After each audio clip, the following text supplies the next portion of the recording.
તો આ તરફ મૌની અમાસે સુરતની તાપી નદીમાં તાપી નદીને સૂર્યપુત્રી પણ કહેવામાં આવે છે તેમાં આસ્થાની ડૂબકી લગાવવામાં આવી રહી છે। મહાકુંભ ન જઈ શકનારા શ્રદ્ધાળુઓએ તાપીમાં સ્નાન કર્યું। સુરતમાં કુરુક્ષેત્ર વૈદરાજ પાંચ પાંડવ નાવડી પર ભીડ જામી છે। હિન્દુ શાસ્ત્રમાં મૌની અમાસનું વિશેષ મહાત્મય રહેલું છે અને ગ્રહોની દ્રષ્ટિએ આજે આખો દિવસ સિદ્ધયોગ રહેશે અને પરિણામે જે લોકો કુંભમાં નથી જઈ શક્યા, મહાકુંભમાં નથી પહોંચી શક્યા, તેઓ સુરતની સૂર્યપુત્રી તાપી નદીમાં આસ્થાની ડૂબકી લગાવી રહ્યા છે।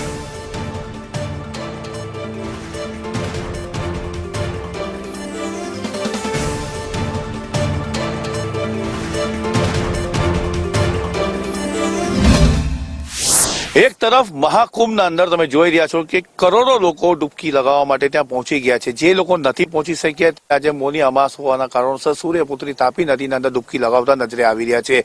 હાલ આપણે કુરુક્ષેત્ર સ્મશાન જે ધામ છે ત્યાં સૂર્યપુત્રી તાપી નદીના કિનારે આપણી હાજરી ઉપસ્થિતિ દેખાઈ રહી છે અને સામે તમે જોઈ રહ્યા છો તો અહીંયા ધાર્મિક વિધિ કરતા લોકો નજરે આવી રહ્યા છે। હિન્દુ શાસ્ત્રોમાં મૌની અમાસનું વિશેષ મહત્વ આંકવામાં આવે છે। વર્ષની મોટી અમાસમાં મૌની અમાસને સ્થાન અપાયું છે।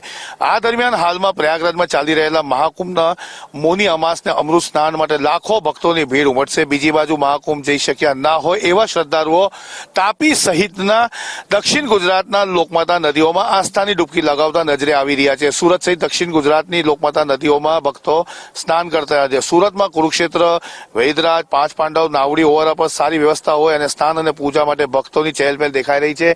આપણા સાથે કૃણાલભાઈ શેલર છે, આપણે એમનેથી જાણીશું એમનું આ બાબતે શું કેવું છે। સૂર્યપુત્રી તાપી નદીના અંદર લોકો ડૂબકી લગાવી રહ્યા છે। એક તરફ મહાકુંભના અંદર કરોડો લોકો ડૂબકી લગાવી ચૂક્યા છે, હજુ લગાવવાના બાકી પણ છે। ત્યારે સૂર્યપુત્રી તાપી નદી અને ગંગાનો શું ઇતિહાસ છે?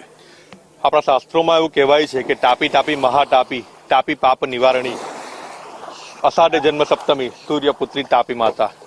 શાસ્ત્રો મુજબ એવું કહેવાય છે કે ગંગા માતા પણ પોતાના પાપ ધોવા માટે તાપી નદીમાં આવતા હોય છે અને હિન્દુ શાસ્ત્ર મુજબ આ સુરતની જે ધરતી છે એ કુંવારી ધરતી તરીકે પણ જણાઈ આવે છે અને શાસ્ત્ર મુજબ એવું પણ કહેવાય છે કે ગંગા સ્નાને યમુના પાને નર્મદા દર્શન અને તાપી માત્ર સ્મરણે આપણા પાપ ધોવાઈ જાય છે। અને અમારા હિન્દુ ધર્મના શાસ્ત્રોમાં વર્ષના કેટલાક દિવસો એવા હોય છે કે જ્યારે સ્નાનનું વિશેષ મહત્વ હોય છે। તેના અનુસંધાને આજે તાપી આરટી ઘાટ પર અને કુરુક્ષેત્રના સૂર્યોદય ઘાટ ઉપર કેટલાક ભક્તો, ઘણા બધા ભક્તો મોટી સંખ્યામાં અહીં સ્નાન કરીને પોતાને પાવન કરવા માટે અહીં આવતા હોય છે। અને મેં તમને જેમ જણાવ્યું આજે મૌની અમાસ હોવાના કારણસર એક વિધિ કરવા માટે જે લોકો મહાકુંભ નથી જઈ શક્યા દક્ષિણ ગુજરાતના તમામ નદીઓના હોવાને તમારે આ નજારો આજે જોવા મળી રહ્યો છે। કેમેરા પર્સન અજીત પટેલ સાથે આઝમ સાલે, સંદેશ ન્યૂઝ, સુરત।